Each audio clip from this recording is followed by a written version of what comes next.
So hello guys, welcoming you to another video of chapter 5, Introduction to Euclid's Geometry, class 9th, exercise 5.1. So yes, today we are going to understand exercise 5.1. मुझे आप सभी से उम्मीद है कि आप सभी को एक्सियम्स और पोस्टुलेट्स याद हो गए होंगे. एक्सियम्स और पोस्टुलेट नंबर वाइज याद हो गए होंगे, मतलब याद होना एक बात है. ऐसे क्वेश्चन में आएगा tell me about this axiom, जैसे आ सकता है राइट दिस एक्सियम, फिर right axiom number 4, right postulate number 3. तो ऐसे लिखने पड़ेंगे. तो आपको मुझे लगता है कि नंबर वाइज आप सभी ने ये चीज़ याद कर ली होंगी. तो आप है ना, तो क्वेश्चन नंबर 5.1 पे पढ़ते हैं. Which of the following statement are true and which are false, give reason for your answer. Only one line can pass through a single point. The first is false because infinitely many lines can pass through a single point, right? Okay, infinitely many lines can pass through a single point.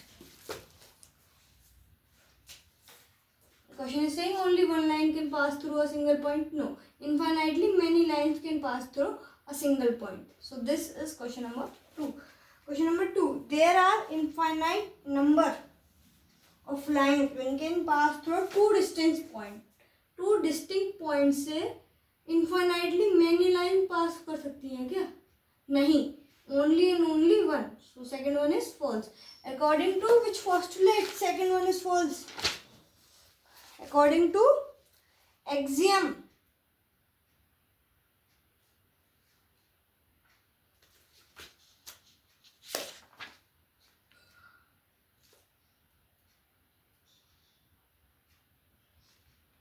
This, according to postulate first, a straight line may be drawn from any one point to any other point.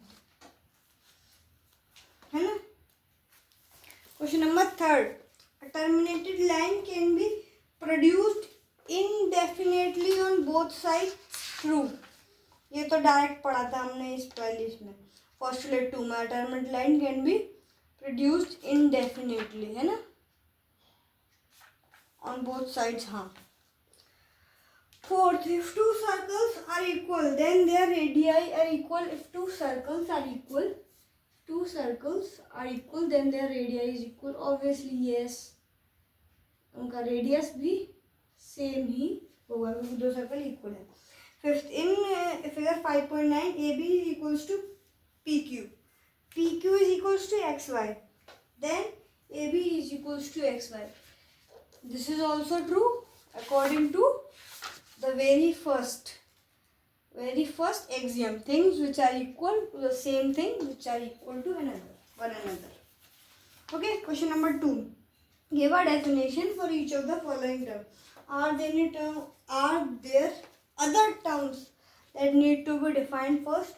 What are they and how might you define them? First, parallel lines.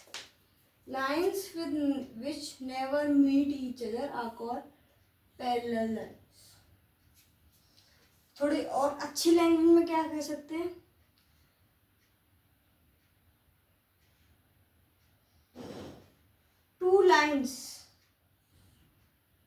Two straight lines when put perpendicular on any point is always equal. The perpendicular distance is always equal. दो line सीधे जा रहे हैं, कभी नहीं मिलेंगी तो वो पैरेलल लाइन कहलाएंगी. आगे भी पीछे भी कभी ना मिले तो वो पैरेलल लाइन है. ये हम कैसे कर सकते हैं? दो पैरेलल लाइन है, उस पर पहले एक ट्रांसवर्सल ड्रॉ करो, एक तीसरी लाइन परपेंडिकुलर डालो और एक इधर परपेंडिकुलर डालो. तो दोनों का अगर एंगल सेम आता है तो ये दोनों पैरेलल लाइंस हैं. Perpendicular line, let AB be a straight line, और इसके ऊपर एक परपेंडिकुलर ड्रॉ कर देते हैं CD. सो परपेंडिकुलर का बेसिक है कि it divides a straight line into two equal halves making an angle of 90 degree. It divide a line into two equal halves making an angle of 90 degree. Line segment. A line segment is a line which cannot be further extended. A line can further be extended, but a line segment can never be extended.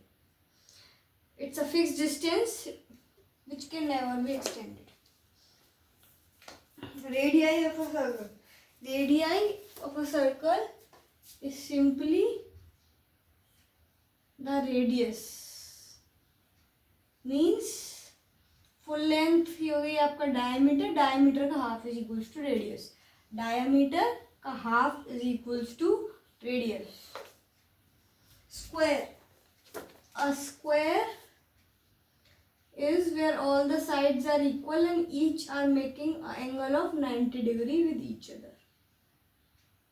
ठीक है. Question number 3. Consider two postulates given below.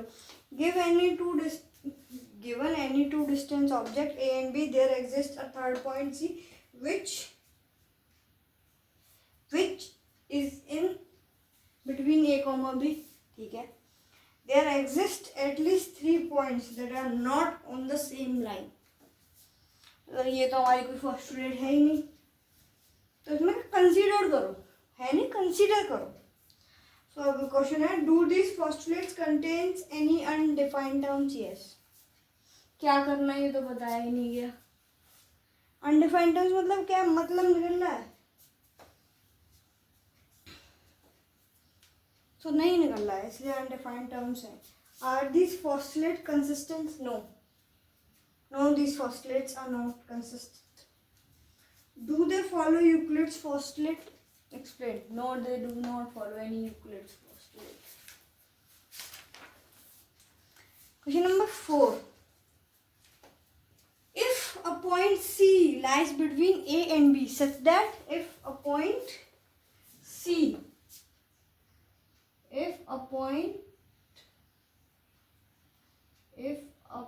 यार mark नहीं चल रहा यार. If a point C lies on AB such that AC equals to BC,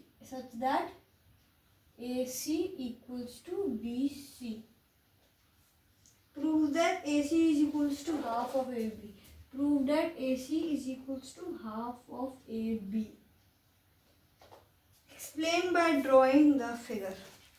मतलब एक straight line है ए बी, उसके ऊपर एक पॉइंट सी है, क्वेश्चन में दे रखा है A C is equals to B C. Prove that A C equals to half. तो हम क्या लिखेंगे, हम लिखेंगे A C is equals to A C equals to C B. C B लिख लो, बी सी लिख लो, आगे बी सी लिख लो, पीछे आगे लिख लो. इसके आगे लिखो गिवन है ना. देखो on adding AC to both side, AC plus AC is equals to CB plus AC. ये क्या होगा 2AC, क्या होगा 2AC, AC plus AC 2AC is equals to CB plus AC. तो क्या बन जाएगा, AB बन जाएगा. दोबारा समझो, CB प्लस AC क्या बन जाएगा, AB बन जाएगा. क्या बन जाएगा, AB. मतलब सिंपल सी बात है, CB ये लाइन है, AC ये लाइन है, इन दोनों को प्लस का एडिशन है, तो ये दोनों पूरी लाइन क्या कहलाएगी, पूरी लाइन AB कहलाएगी. तो AC is equals to half of AB. यही प्रूफ करना था, आ गया आंसर. Question number 5. In question number 4, point C is called midpoint of the line segment of AB. Prove that every line segment has one and only one midpoint. है ना, ये proof करना है कि एक लाइन सेगमेंट का एक ही मिड पॉइंट होता है. क्वेश्चन नंबर 5 के लिए हम ए बी सी, तो यहाँ पे मिड पॉइंट था ही, डी और ले लेते हैं, है ना. Let us assume point D on the line AB. Let us assume point D लिखना है on the line AB. ठीक है, assume कर लिया. अब हम लिखेंगे according to question अब हम लिखेंगे according to question A B is equals to, या फिर हाफ करके लिखे, है ना, या फिर हाफ करके लिखे, क्योंकि अगर पॉइंट होगा तो इसके हिसाब से तो ये होगा A D is equals to D B. A D question number 5 हो रहा है, ये क्वेश्चन नंबर 4 था, क्वेश्चन नंबर 5 हो रहा है। A D equals to D B, ठीक है। Adding A D both side, तो ये क्या होगा 2AD बन जाएगा, AD बोथ साइड आएगा, तो DB plus AD is equals to AB, AB AD is equals to half of AB, है ना। तो इससे क्या प्रूफ हो रहा है, AD इज इक्वल्स टू, हमने पहले क्वेश्चन में AC is equals to half of AB, इससे क्या प्रूफ हो रहा है AD is equals to half. इससे हमें ये प्रूफ होता है इन दोनों लाइनों से कि अगर ये लाइन इसके इक्वल है, ये इसके इक्वल है, समझिए। पहला मतलब क्वेश्चन नंबर 4 यही था, क्वेश्चन नंबर 5 में पहले हमने ये पार्ट एज इट इज किया, फिर ये पार्ट एज इट किया, तो लिखेंगे from first from second half A B equal है, तो A C is equals to A D, hence a line AB has only and only one midpoint, और ऐसे के अंदर तो C is equals to D। Question number 5 में पहले हमने ये किया, फिर ये किया, फिर ये लाइन आई है, समझे। I hope you get the point, right. Coming on to question number 6, in figure 5.10 AC is equals to BD, then prove AB is equals to CD। तो इसे रब करते हैं, ठीक है। क्वेश्चन नंबर 6 में हमें एक स्ट्रेट लाइन दे रखी है, स्ट्रेट है कि नहीं है स्ट्रेट, लेकिन तिरछी है, डायगोनली स्ट्रेट है थोड़ी,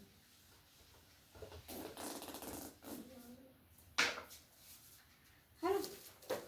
तो इधर दे रखे हैं A B C, यहाँ पे लाइन खत्म, D, A B C D, है ना। तो इसमें रखा है AC is equals to BD given, ऐसे लिखेंगे ना ब्रैकेट में, given AC equals to BD given, then prove that AB is equals to CD। AC जो है वो इक्वल है BD के। अब प्रूफ करो कि AB equals to CD, AB equals to CD, proof करो, प्रूफ नहीं, प्रूफ करो, प्रूफ तो होता है, ये हम प्रूफ दे रहे हैं, वो यहाँ पे लिखते हैं, इसके लिए प्रूफ करो AC equals to BD, and तो ऐसे लिख सकते हैं AC को हम ब्रेक करके, AB प्लस BC ऐसे लिख सकते हैं। AC को ब्रेक करके हम लिख सकते हैं AB प्लस BC, सही लिखा है। अब भी तो AC बना रहा है, इक्वल्स टू, अब BD को भी ब्रेक कर लो, BC प्लस CD, तो ये हो गया। अब हमें क्या दिख रहा है कि इन दोनों में BC कॉमन आ रहा है, तो क्यों ना BC सब्ट्रैक्ट कर दिया जाए। BC इन दोनों में कुछ कॉमन नहीं दिख रहा, तो सब्ट्रैक्टिंग BC बोथ साइड, है ना, सब्ट्रैक्टिंग BC बोथ साइड, तो BC इधर सब्ट्रैक्ट करेंगे, इधर से जाएंगे, दोनों जगह से गया हो जाएगा, तो क्या आ जाएगा, सिंपली आ जाएगा AB is equals to CD, hence proved, मतलब ये होता है सब्ट्रैक्शन और एडिशन का रूल। अगर यहाँ से माइनस कर रहे हो तो यहाँ से भी माइनस होना चाहिए, यहाँ ऐड कर रहे हो तो यहाँ भी ऐड होना चाहिए। अगर दोनों जगह सही चीज हो रही है तो बिल्कुल आंसर एकदम सही है, मतलब ये होता है रूल। अगले वीडियो में बेटा मार्कर थोड़ा सही करवा लेंगे, बस एक लास्ट क्वेश्चन और समझ लीजिए। Why axiom 5 in the list of Euclid's axiom considered a universal truth. Not that the question is about fifth first year, it's about fifth exam. मुझे लगता है आप सभी को याद हो गए होंगे फिफ्थ एग्जाम, लेकिन जो नहीं याद हुई है तो अब याद कर लीजिएगा, है ना। जब मैं एक्सरसाइज आपकी 5.2 पढ़ाऊँ उससे पहले आप, है ना, याद कर लीजिएगा। तो फिफ्थ क्या है, the whole is greater than a part. भाई जो सबसे बड़ा हिस्सा होगा वो एक पार्ट से तो बड़ा ही होगा, सही बात है कि नहीं। इसी को ले लें, इसी सिंपल लाइन को, है, सिंपल लाइन को ले लें। ए है, ये बी पॉइंट है, ये सी पॉइंट है, ये डी पॉइंट है, ये ई पॉइंट है। सो ए ई प्रूव कर रहे हैं, A E is equals to A B, किस किस के कॉम्बिनेशन से बना, A B plus B C plus C D plus D E, इन सब के कॉम्बिनेशन से हमारा ए ई पूरा बना है ना। तो ये जब पूरा बना है और इनमें से एक को भी हटा देंगे, एक भी या फिर पार्ट ले लेंगे, समझो ए बी ले लिया, तो ए बी द, दोबारा पढ़ते हैं क्या है, the whole is greater than a part. सही बात है ना, सबसे the whole a is greater than a part, ये तो बड़ा ही, द होल ए ई तो हमेशा ही बड़ा होगा ना उसके एक पार्ट से, या तो ए बी ले लो या फिर बी सी ले लो या फिर सी ई ले लो। सी डायरेक्ट भी तो ले सकते हैं, सही लिखा है, सी डायरेक्ट भी तो ले सकते हैं, या फिर आप समझो आप कोई ना कोई से सिटी में रहते हो, सिटी किसी ना किसी स्टेट के अंदर तो आता ही आता है। लेट अस सपोज आप